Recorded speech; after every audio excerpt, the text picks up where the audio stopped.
महाभारत की हजारों कहानियां भीम ने भीम ने उन ब्राह्मण देवताओं को नाम आपका बेटे को मत भेजिए, मैं जाऊंगा। और भीम ने उस राक्षस को ही समाप्त कर दिया जिस राक्षस ने उस गांव को दुख दे रखा था। हमारी राक्षसी वृत्ति समाप्त हो, हमारी ये कामना है, अति कामना है। कामना भी कौन सी? सुकामना नहीं, सुकामना तो नहीं चाहिए।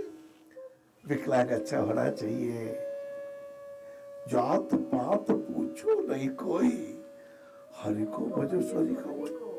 तो भाई जब जानते हैं, समझते हैं, और यही ज्ञान है। आज से 50 साल पहले बहुत बढ़िया बढ़िया चीजें थी, उनको प्रणाम करते हैं, पर कुछ चीजें कमजोर भी थी। तो किस याद का भाई, तेरा हाथ का तो पानी नहीं पीऊंगा, लो साहब। क्या ऐसे करते हो? मनुष्य मनुष्य में भेद करके मानवता को कलंकित किया तो पराधीन बन गए। कितने पराधीन थे, शक, होड़, यवन, चंगेज खान, कितनी हमारी दुर्गति हुई। जाति धर्म के शूद्र अहम पर लड़ना केवल पशुता है। जहाँ नहीं माधुर्य भाव वहाँ कहाँ मानवता। आइए आइए, मानवता का दीप जला दे। ओ मानो, हम लोग तो बहुत मंदिरों में दीप जलाए। आपने लाखों दीप पहले जल रहे थे, वह आपने 4 दीप जला दिए, बहुत बड़ी बात नहीं है, धन्यवाद है आपको। लेकिन आइए अंधेरे कोने में दीप जला दीजिए, आइए गरीब की भूख को मिटा दीजिए, आइए उसके गांव को मरहम लगा दीजिए, आइए उस विकलांग को खड़ा करा दीजिए।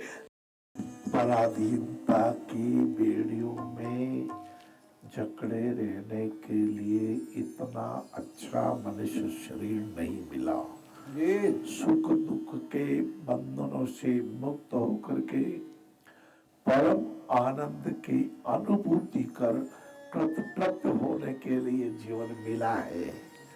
किसी को पीड़ देने के लिए नहीं, छलावा को उपहार देने के लिए नहीं, किसी को मुगालता देने के लिए नहीं।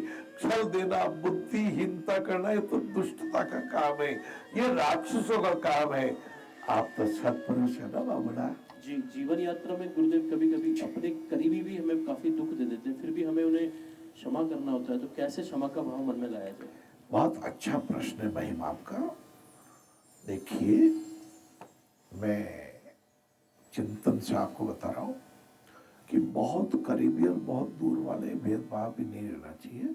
विचारों की नजदीकी सबसे ज्यादा करीबी होती है, विचारों की नजदीकी। जैसे विभीषण के रावण के विचारों की नजदीकी नहीं थी, तो विभीषण ने रावण को छोड़ दिया, और जहां विचारों की नजदीक थी उन भगवान के चरणों में आकर के त्राहिमाम कर लिया। दूसरी बात, अपने को ज्ञान दृष्टि से ये कर्तव्य करना है कि मेरे पर सभी का अधिकार है, मेरा किसी पर अधिकार नहीं है। जब हम मान लेते हैं कि मेरे पे इसका अधिकार है, मेरी बात मानना ही चाहिए, मैंने बच्चे को बड़ा किया, बच्चा मेरी बात क्यों नहीं मानता? भाई आपने बड़ा किया, कोई एहसान नहीं किया, आपका कर्तव्य था। और बड़ा व्यक्ति कर सकता है क्या? अरे लाला, कोई देखा, कोशिश करो, जादू ऐसे करो लंबा हो जाए, नहीं होता। ये तो प्रकृति बड़ा कर रही है।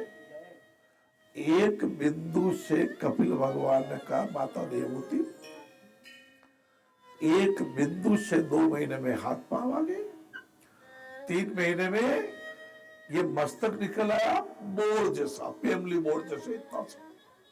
4-5 महीने में और विकास हुआ, 6-7 महीने में स्मरण शक्ति का हो गया। ये सब हुआ, ये हमने नहीं किया। माता में भी वो शक्ति नहीं है कि किसी बच्चे को भ्रूण से बच्चा बना दे। ये शक्ति परमात्मा की है, ब्रह्मांड की है। तो जो शक्ति हमारी है नहीं, उसको मान के बल का दुरुपयोग कर लिया और गर्व कर लिया, ये हमारा अज्ञान हो गया। बड़ी मुश्किल आती है कि मोह का मतलब प्रेम कम करना नहीं भैया, कहीं गलत फहमी मत आ जाना। मोह सकल व्याधि के मूला, इसका अर्थ है अज्ञान। जो सत्य नहीं उसको सत्य मान लिया। रेगिस्तान में जाते हैं ना तो एक शब्द आता मृग तृष्णा। हाँ, दूर दूर बहुत दूर लगता है पानी है तालाब में, और बहुत दौड़े दौड़े जाते तो लगता है तो रेत पानी के स्वरूप बनकर के हमारे को भ्रमित कर रही है, रेत ही है, पानी नहीं है। इस सत्य को स्वीकार कर लेना कि ये जीवन मेरा नहीं है, परमात्मा का दिया हुआ है। मेरा काम है कर्तव्य बुद्धि से बल का दुरुपयोग नहीं करूंगा, समय का दुरुपयोग नहीं करूंगा, बुद्धि का दुरुपयोग नहीं